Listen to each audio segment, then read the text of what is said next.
सांप और सपेरे का साथ सदियों पुराना है। दौरे कदीम से लेकर दौरे जदीद तक सपेरा आज भी वही पुराने रोश को जिंदा रखे हुए हैं। आज के सपेरे भी अपने बड़ों के तरह रेगिस्तानों बयाबानों में जाकर बीन बजाकर सांपों को काबू करने के हुनर खूब जानते हैं। हम रेगिस्तान पे जाते हैं, हमारा उस्ताद बड़ा वो ढूंढता है इसके लिए सांपों को। रेगिस्तान में ढूंढते 2 दिन भी लगते, 3 दिन भी लगते सांप पकड़ने के लिए। फिर पकड़ के लेके आते, फिर उसको कसम देता, हदिया देता उसको।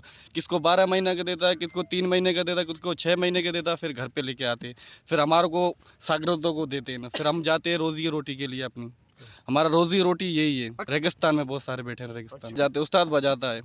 2 महीने भी लग सकते हैं, 1 दिन भी लग सकता है। ये शिकार है इसका। इसको कसम देते बादशाह पीर का, इसको हदिया देते, कॉल देते इसको। किनेम हमारे को 2 3 4 5 महीने लग सकता है। 2 3 एक दिन तो हमको भूखा रहना पड़ता है, रात दिन बैठना पड़ता है उसको कले पे ऊपर, कड़े के ऊपर। जी हाँ, उमरकोट के सिंध इलाके की। 7 पीढ़ियों से चलता है, पीढ़ियों से चलता है। जो उनके बच्चे होते वो भी यही धंधा करेगा, यही रोजी है। घर में हो, दुकान में हो, क्षेत्र। सपेरों का कहना है कि सांपों के कई अकसाम होते हैं। बीन की धुन सुनकर जिस भी किस्म का सांप मिल जाए तो उसे अपने काबू करना उनके लिए कोई मुश्किल बात नहीं।